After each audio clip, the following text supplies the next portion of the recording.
Baik, Assalamualaikum warahmatullahi wabarakatuh. Oke, kita lanjutkan untuk proses penyusunan buku besar dari CV Raunjaya ya, dimana pada pertemuan sebelumnya kita sudah selesaikan untuk mengerjakan jurnal khusus dan jurnal umum ya.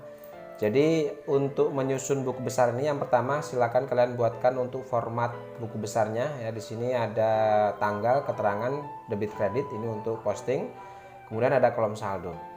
Oke, buatkan untuk buku besar seluruh nama akun ya. Untuk nama akunnya bisa kalian lihat di daftar saldo, di daftar akun yang ada di soal. Kalian buatkan untuk semua nama akun yang ada di daftar akun ini. Kalian buatkan semua untuk buku besarnya.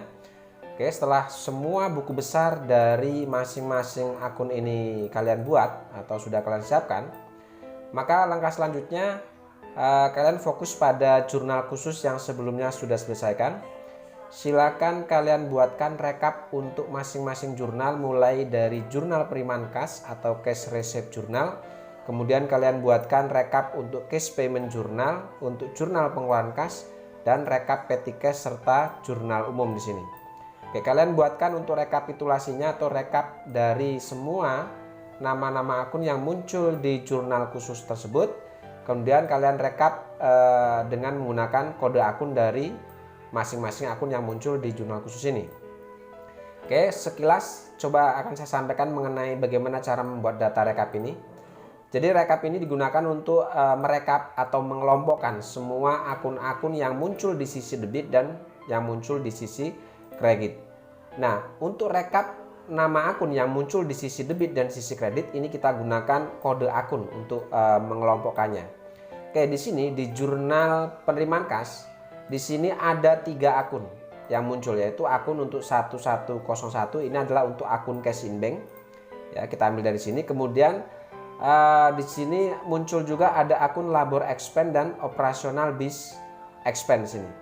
Nah, kemudian dari kode akun ini yang muncul ini kita susun ke dalam rekapitulasi, kita susun berdasarkan kode akun terkecil.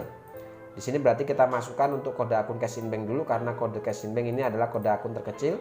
Kemudian di sini kita masukkan untuk yang labor expense 61201, 61201 dan untuk akun operasional bis expense 61202. Kemudian untuk jumlah akunnya sendiri kita masukkan untuk cash in bank, kita ambil dari kolom total ini. Kemudian untuk yang labor expense atau yang kode 61201 ini kita ambil jumlah yang ini untuk kode akun dari labor expense. Dan untuk operasional bis expense untuk kode 61202 kita ambil dari jumlah operasional bis expense. Sehingga dengan 3 kode akun di sini ada total jumlah seluruhnya itu adalah 1.604.300.000. Kemudian di sisi kredit, di sini muncul akun ada unearned rent revenue.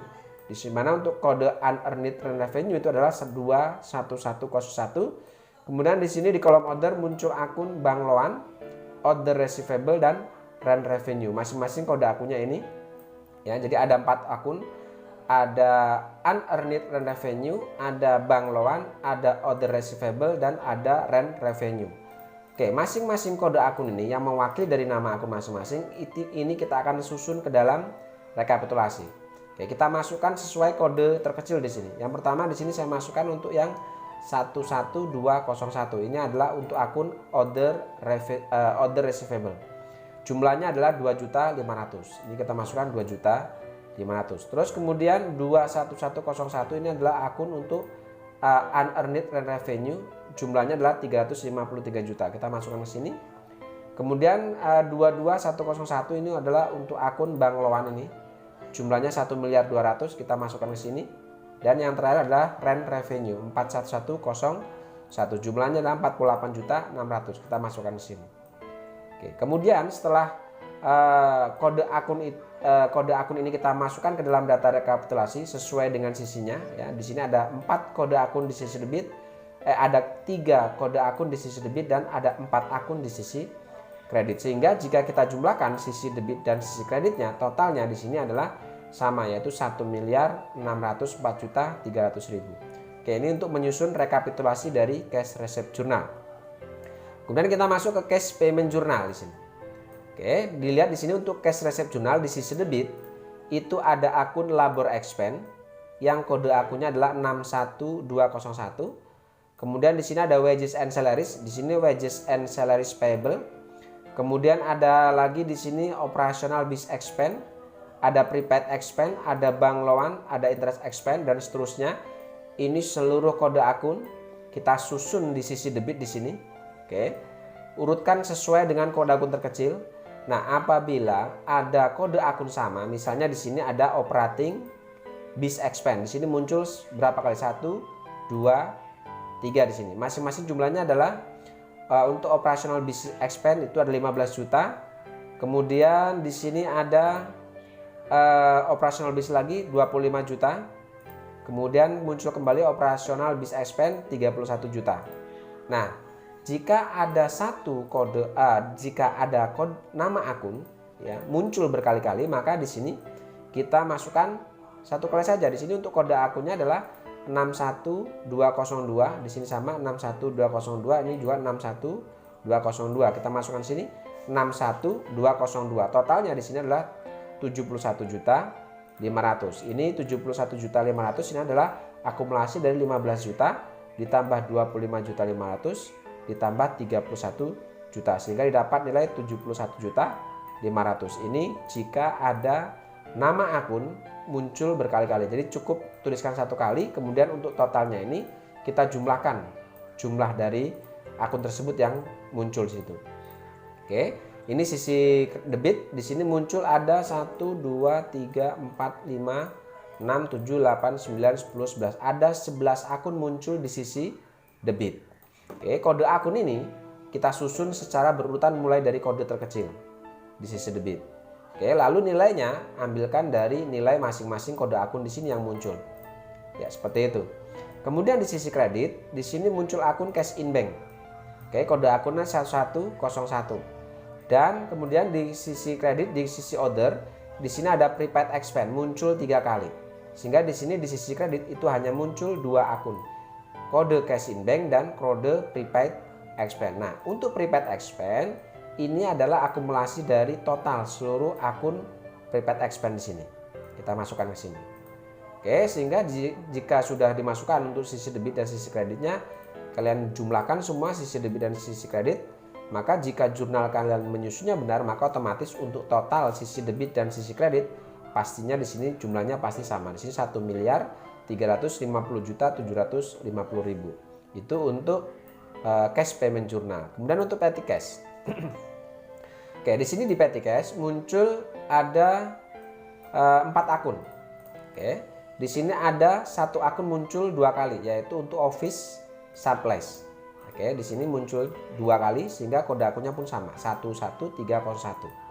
Oke, muncul 2 kali maka jumlahnya kita ambil 850 ditambah 925. Muncul di sini totalnya 1.775 untuk kode akun 11301. Nah, untuk 61103, 61104 dan 61203 ini jumlahnya kalian ambil dari total ini. Nah, ini di sisi debit muncul 4 kode akun atau muncul 4 akun. Di sisi kredit itu hanya 1 akun, yaitu akun petty cash, yaitu kodenya 11102. Totalnya adalah 3.800.000. Sehingga untuk sisi debit dan sisi kreditnya di sini jumlahnya sama. Oke, begitupun dengan jurnal umum. Oke, di jurnal umum sama, kita di sini muncul untuk rekapitulasi muncul di sisi debit hanya ada 1 akun, yaitu 21101, yaitu nama akun unearned rent revenue. Di sini kalau kita lihat, kita perhatikan di sisi debit hanya ada 1 akun, unearned rent revenue. Di sisi kredit, di sini ada 2 akun, rent revenue dan other revenue. Di sini rent revenue muncul 3 kali, other revenue muncul sekali. Makanya di sini di sisi kredit untuk rent revenue atau 41101 totalnya adalah 334 juta di sini. Kalau kita jumlahkan di sini untuk rent revenue 82.500.000 ditambah 115.500.000 dan ditambah 136 juta, di sini didapat 334 juta rupiah. Sedangkan yang 500 ini adalah untuk yang akun other revenue. Oke, itu cara menyusun data rekapitulasi untuk jurnalnya. Oke, selanjutnya jika semua jurnal ini sudah dibuatkan data rekapitulasi, maka kita akan coba memulai untuk menyusun buku besar. Oke, cara menyusun buku besar ini cukup mudah. Yang pertama, kita harus input saldo awal dari masing-masing buku besar ini. Nah, untuk saldo awal dari masing-masing buku besar ini bisa kita ambil dari soal. Ya, kita ambil dari soal yang di situ ada daftar saldo 30 November, berarti yang ini. Ini adalah daftar saldo awal. Nah, daftar saldo awal ini akan kita masukkan ke dalam buku besar sesuai dengan nama akunnya dan saldonya. Ya, di sini di buku besar kita masukkan, misalnya di sini ada saldo cash in bank, saldo awal cash in bank di sisi debit 365 juta. Kita masukkan di buku besar untuk cash in bank itu adalah 365 juta rupiah di sisi debit. Oke, tanggalnya tanggal 1 karena di sini saldo awal, maka di sini kita buatkan tanggal 31. Keterangannya dari balance, artinya dari trial balance kita ambil sumber datanya. Kemudian karena saldo kalian langsung masukkan di sisi kolom saldo, jangan dimasukkan di sisi debit kredit di sebelah kirinya nih. Ya, karena saldo awal kalian langsung masuk ke kolom saldo. Oke, seperti itu. Kemudian yang selanjutnya kita masukkan saldo awal untuk petty cash.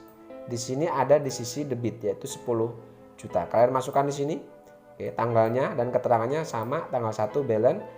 Oke, di sini karena saldo awal dan sini inisialnya TB. Kemudian langsung ke kolom saldo. Oke, tadi untuk petty cash itu ada di saldo di sisi debit. Kita masukkan di sisi debit seperti itu. Oke, kemudian yang ketiga ada order receivable. Ada saldo di sisi debit yaitu 2.500.000. Kita masukkan di buku besar untuk order receivable. Kita masukkan di sisi debit seperti ini. Ya, seperti itu kira-kira untuk menginput saldo awal. Cukup mudah ya. Jadi untuk yang sisi debit kalian masukkan di buku besar di saldo debit. Jika di sini saldonya ada di sisi kredit seperti akumulasi depreciation office building, ini di sisi kredit, kalian masukkan juga di sisi kredit ya, seperti ini akumulasi depreciation building di sini. Misalnya depreciation expense kode 1 tadi ya. Akumulasi depreciation building. Kode 1 tadi ya. Ya, di sini misalnya. Oke, ini kita masukkan di sini ya. Kita masukkan sebagai saldo awal di sini di sisi kredit 13.100.000 karena di sini dia statusnya ada di sisi kredit. Oke, lakukan seperti itu. Jumlah semua kalian masukkan saldo awalnya dengan cara yang sama. Yang debit kalian masukkan debit, yang kredit kalian masukkan di sisi kredit sebagai saldo awal seperti ini.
Ya, jika seluruh saldo awal dari masing-masing akun ini sudah kita masukkan semua ke dalam buku besar ya, jika semua ini saldo awal ini sudah kalian masukkan semua ke dalam buku besar, maka langkah selanjutnya adalah kita akan coba mulai posting dari jurnal khusus ini.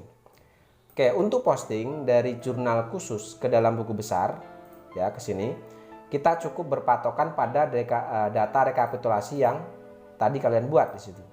Oke, perhatikan di sini cara posting ke dalam buku besar dari jurnal khusus ke dalam buku besar ini cukup mudah. Yang pertama misalnya dari data rekapitulasi ini sudah menggambarkan seluruh data akun yang muncul di jurnal khusus ini.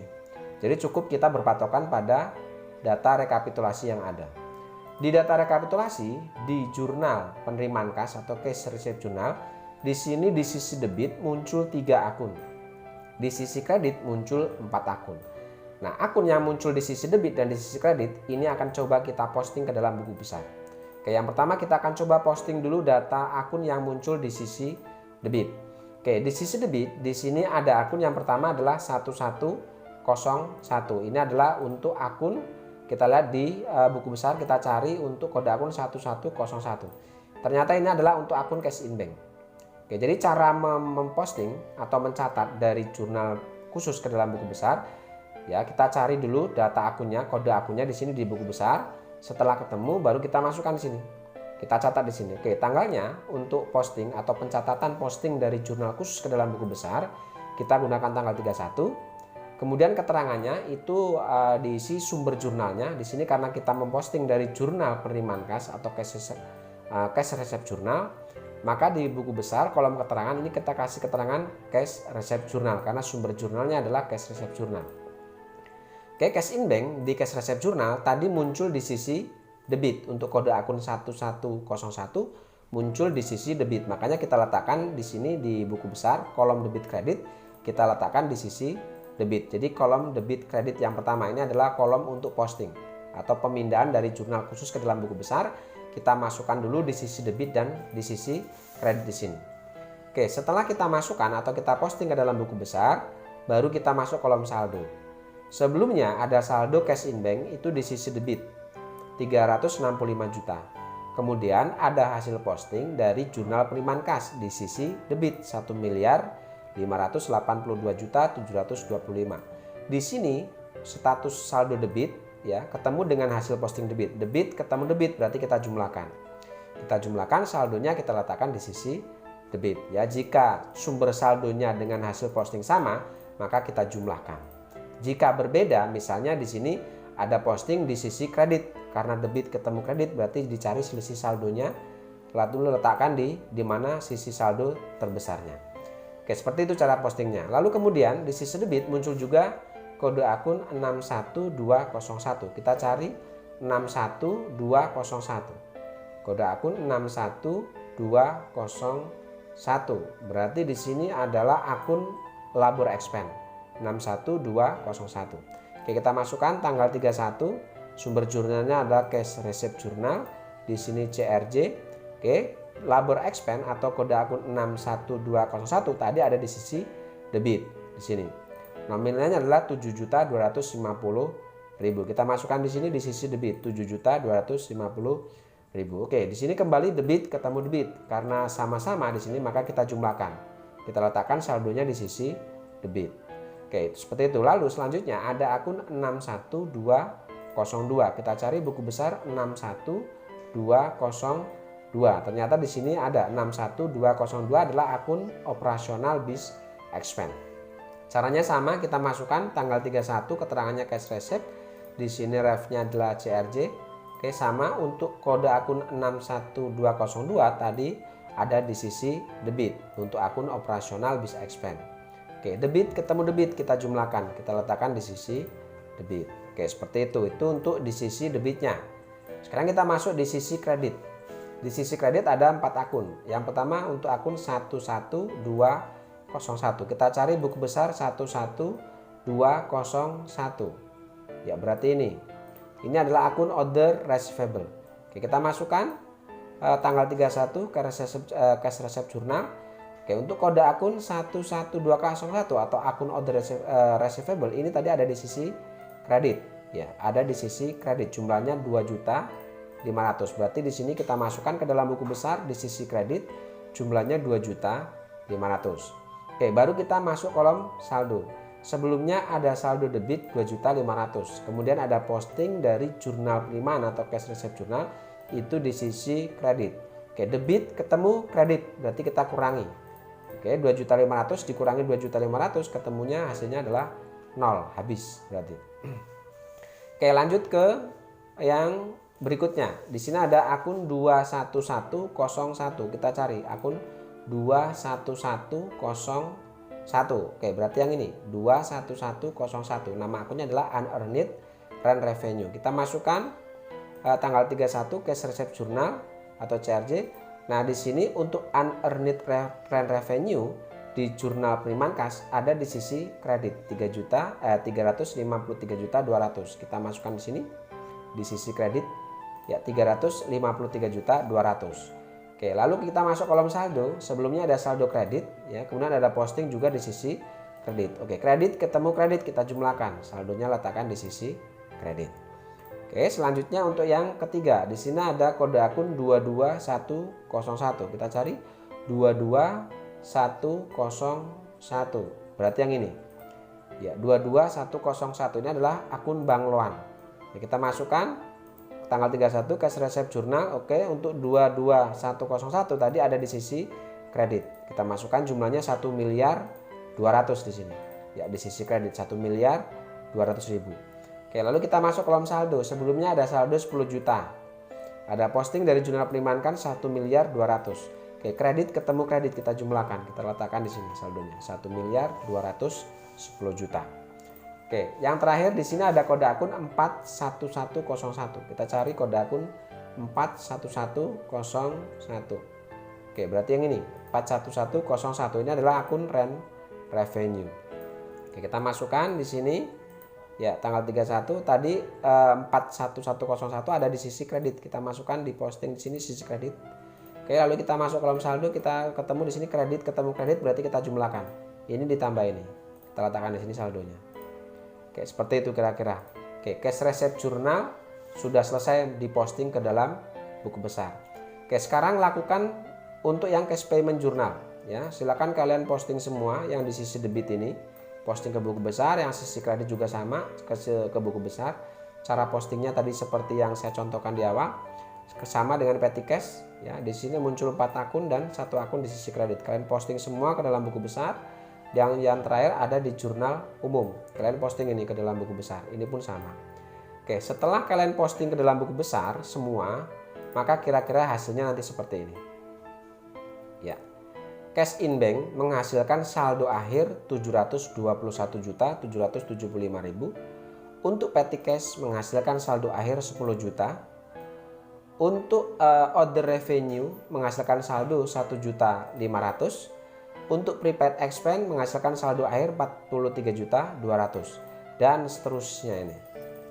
Nah, setelah kalian menghasilkan atau mendapatkan saldo akhir dari buku besar ini, setelah adanya posting dari jurnal khusus ini, maka langkah selanjutnya dari hasil saldo akhir ini akan kita susun ke dalam neraca saldo 31 Desember 2021. Ya, jadi setelah menyusun buku besar ini selesai, penyusunan buku besar ini selesai, ya, dimana untuk menyusun buku besar tadi yang pertama adalah kalian lakukan dulu, kalian input dulu saldo awal dari masing-masing akun. Kalian bisa ambil yang ada di soal, ya, kalian ambil di soal, kalian masukkan semua saldo awalnya ini.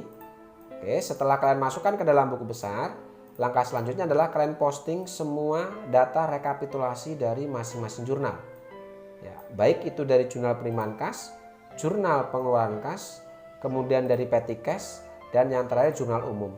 Kalian posting semua.